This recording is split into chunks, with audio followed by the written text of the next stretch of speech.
Hey there, folks. This is Pop Culture. I'm Alex Pop, and the eagerly awaited second season of the Star Wars series Andor is now underway.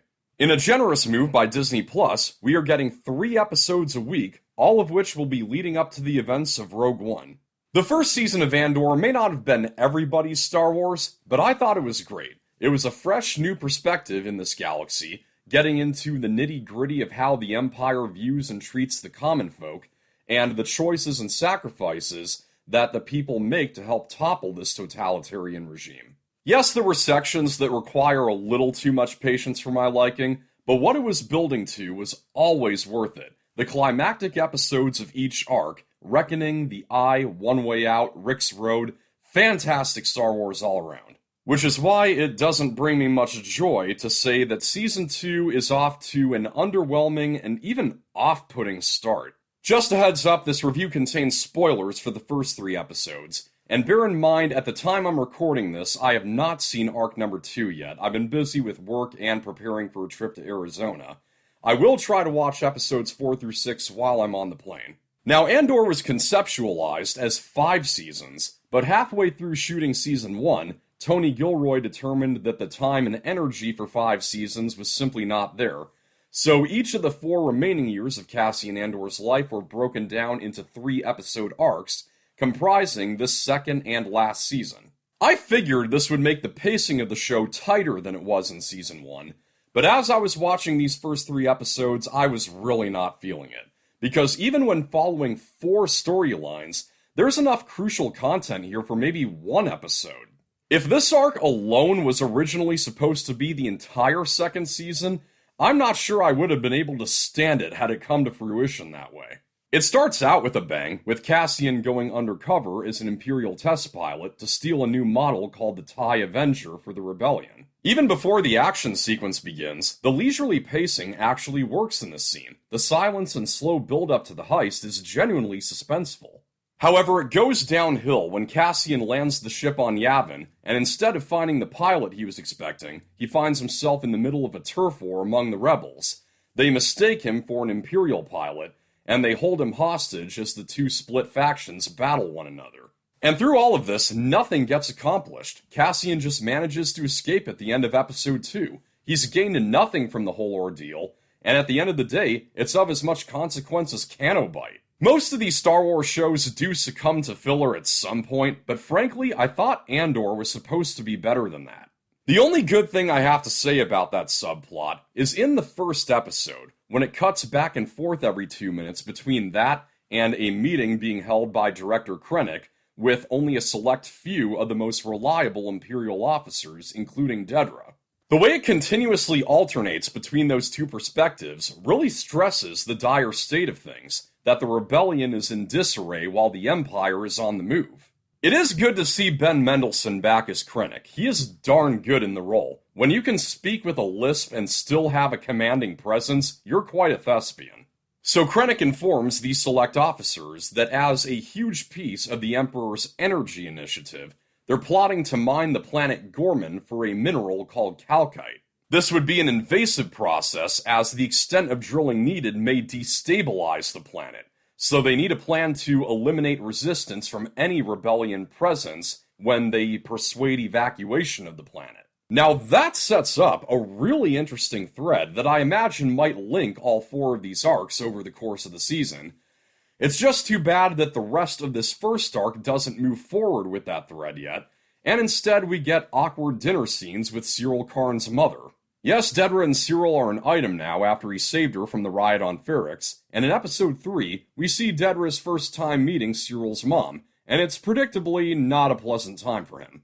It's here we learn a bit more about Dedra, even though it doesn't exactly add up. She says that she was raised in an Imperial kinderblock after her criminal parents were arrested when she was 3. Knowing how she was raised to be a loyalist, I like that just from that information, we can presume that her parents were probably actually good people, but she was groomed by the Empire into believing they were criminals. But wait a minute, the Empire has been around for 16 years now, which would make Dedra a maximum of 19 years old.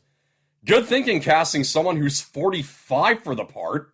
Maybe there's more that was going on that she's not talking about, but seriously, what's the logic here? Now, like in Season 1, Cyril's relationship with his mom is amusing. The way she shamelessly belittles him to his face all the time. Kinda reminds me of Gru and his mom from Despicable Me. I just wanted to congratulate you on capturing Cassian Andor. That was you, wasn't it? Or was it a cop who's actually successful? But still, why are we spending so much time here? This hardly feels important to the big picture. Just like how we spend an inordinate amount of time on the wedding of Mon Mothma's daughter, which I know this is important to the big picture, the fact that she made the decision of arranging her daughter's marriage to a boy who doesn't even seem to like her very much, all as part of a deal to secure funding for the rebellion.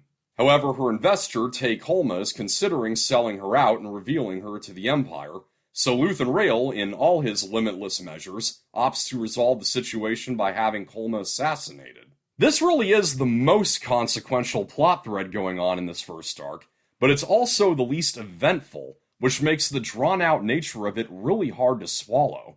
And it was during the wedding that it's most noticeable. They're still neglecting alien creatures in this galaxy far, far away. This was something really lacking in Season 1. I can count on one hand the number of creatures or humanoid aliens that were seen. In this whole first arc of Season 2, I couldn't find a single one. Does Tony Gilroy think that putting aliens in the show will just take away all dignity? And in place of anything like that to make this feel more like Star Wars, we have EDM playing at the wedding reception, and the squabbling rebels on Yavin playing some slightly altered version of rock, paper, scissors. My least favorite storyline is the one that follows Bix, Colleen, Brasso, and Willman, who after their involvement in the riot on Ferrix, are taking refuge on an agricultural planet called Mina Rao. This side of the story gets so on the nose with the political statement it's making. In Episode 3, that creepy Imperial approaches Bix for the second time, and here he is saying to a woman who is, at least in the real world, Latina, "We've been counting visas, and we've determined that you are illegal. Andor, you're getting dangerously close to acolyte-level writing." The galaxy is not a place that welcomes women like us. It's what happens next that really makes this my least favorite episode in the whole show so far, and that is the scene that has stirred up all the controversy and debate.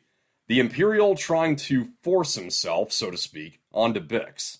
There's so much ruckus going on in the house, and it's like the 20th scream someone lets out that finally catches the ear of the other Imperial outside, and when he calls for Bix to come out after she fights off the other guy, she point-blank says, "He tried to rape me."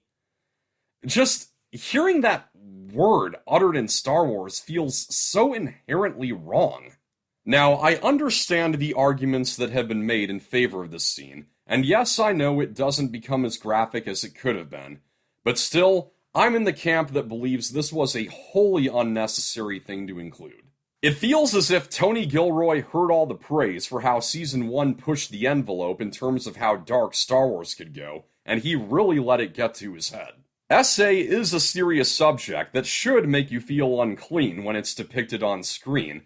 The problem is, Star Wars should not leave me feeling unclean in that way. Even from a storytelling standpoint, there's no need for it. Bix has already been forced to listen to the sounds of children crying out in anguish, and the first episode of the season does show the lasting effect that had on her, with that nightmare she has about being found by the man who put her through that. So she already has the drive that she needs. She's haunted by the sound of those cries and is set on stopping the Empire from causing any more of it. Plus, her close friend Brasso gets killed at the end of Episode 3. Is all that not enough motivation for her to fight the Empire? Why do we need to throw SA in there? To me, it just comes off as pretentious. So even as someone who was enthralled by the first season of Andor, I have to say I'm not too impressed by how things have started for this one. Season 1 for me is a very strong 8 out of 10. Season 2 so far is a 4 out of 10. Mind you, I have not totally checked out. I am still extremely interested in finding out what Luthen Rael's fate is, but I sure hope it gets better from here, because this first quarter has not put me in a very good mood. I just need K2SO to show up already. Congratulations. You are being rescued. Yeah, let's hope. That's a wrap. Thank you for watching. I hope you enjoyed this review. And be sure to let me know what you thought of the first arc of Andor Season 2 in the comments below. Like and share, subscribe for more of this lapty neck. This is Pop Culture. I'm Alex Pop.